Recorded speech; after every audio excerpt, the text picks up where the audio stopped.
안녕하세요. 김신전 목사입니다. 우리가 지금 살고 있는 이 시대는 비교적 평화로운 시대이고 큰 고난이나 환란이 없는 사회 속에서 살고 있다고 할 수 있습니다. 전쟁도 없고 굶주림도 없고 대부분의 사람들이 평탄한 사회 속에서 살고 있다고 할 수 있을 것입니다.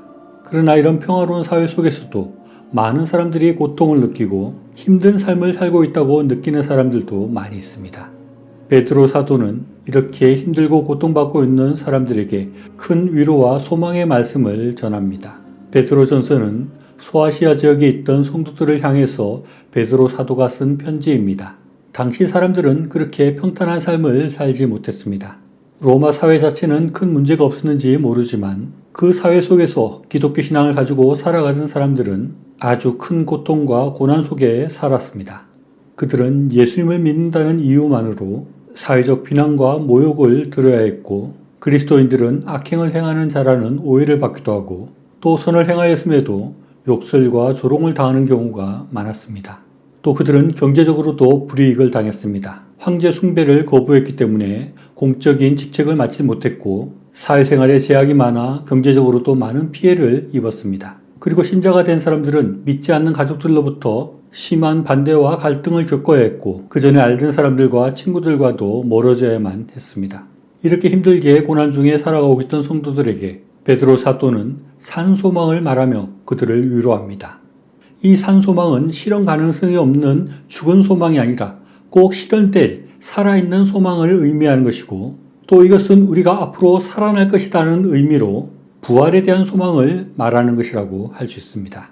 당시에는 예수님을 믿는다는 것 때문에 잡혀 죽기도 하는 그런 시대였기 때문에 내가 죽어도 다시 부활해서 천국에서 잘 살 것이라는 그 소망은 큰 힘이 되고 위로가 되었을 것입니다.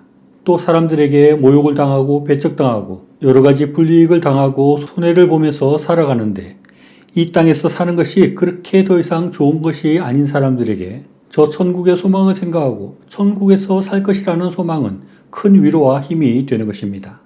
그런데 지금 평안한 세상을 살아가는 우리에게도 이 산소망, 즉 우리가 부활해서 천국에 살 것이라는 소망은 큰 위로가 되고 힘이 됩니다.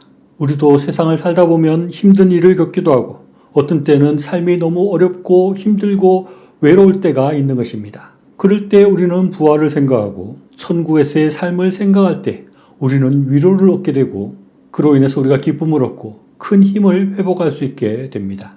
베드로 사도는 우리가 가진 이 산소망은 이 세상의 것들과 다르다고 말씀합니다. 이 세상에서 우리가 소망하는 것들은 모두 썩고 더러워지고 쇠하여지는 것입니다. 우리가 좋아하고 우리가 소망하는 그 어떤 것들도 썩고 더러워지고 쇠하여집니다.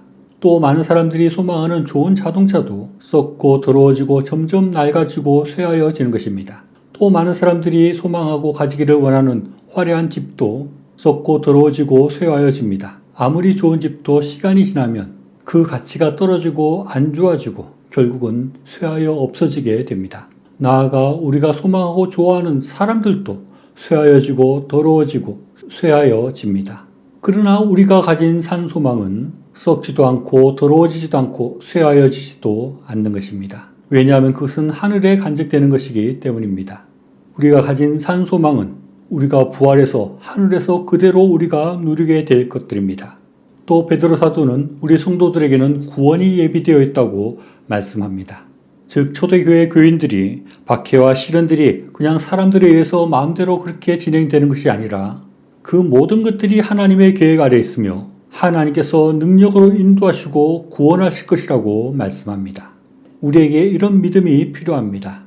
우리가 이 세상을 살아가면서 정말 어둡고 정말 절망스러운 순간들을 맞이할 수 있습니다. 또 아무런 희망이 없는 그런 상황에 부딪히기도 합니다. 그러나 그러한 때에도 하나님의 구원이 우리와 함께 있고 하나님의 계획과 하나님의 인도하심이 우리에게 있음을 우리는 잊지 말아야 합니다. 베드로 사도는 우리가 이 세상에 당하는 그런 환난과 어려움들은 잠시 하는 근심이라고 말씀합니다. 그리고 그 잠시 하는 근심의 시간이 지나면 그 근심의 시간들로 인해서 우리는 부활하여 천국에서 잠시가 아니라 아주 오랫동안 기쁨을 누리고 칭찬과 존귀와 영광을 얻게 된다고 우리를 위로하고 있습니다.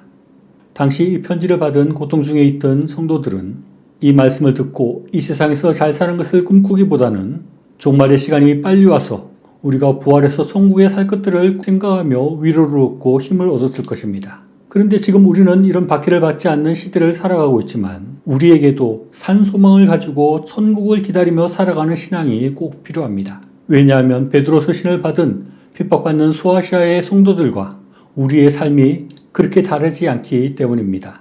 우리 역시 이 세상의 삶이 잠시 후면 끝날 것이고 우리도 종말을 맞이할 사람들이기 때문에 그렇습니다. 베드로 사도가 산 소망이라고 말하는 것은 이 소망이 헛되거나 희미하거나 죽은 것이 아니라 반드시 이루어질 소망이고 반드시 나타나고 실현된 소망이라는 의미입니다. 우리도 이런 부활과 천국에 대한 실제적이고 현실적인 강력한 소망이 필요합니다. 부활과 천국에 대한 소망은 모호하거나 불확실한 것이 결코 아닙니다. 이것은 정말 살아있는 소망이고 꼭 실현될 소망이라는 것을 우리가 분명히 생각하고 믿어야 합니다. 이 세상의 삶은 잠시 있다가 없어질 것입니다. 그리고 우리는 틀림없이 부활하게 될 것입니다. 천국이 분명히 있습니다. 천국에서 칭찬과 영광과 존귀와 영광을 얻을 때가 반드시 우리에게 나타날 것입니다. 이것을 생각하고 이 세상에 썩고 더러워지고 쇠해질 것들을 소망하는 것이 아니라 부활과 천국에 대한 산 소망을 가지고 살아가야 하겠습니다. 이 부활과 천국에 대한 산 소망이 우리 속에서 죽지 않고 살아있게 될 때 우리는 힘들고 고난이 있는 이 땅에서의 삶을 기쁨과 참된 평안 가운데 살아갈 수 있게 될 것입니다. 시청해 주셔서 감사합니다.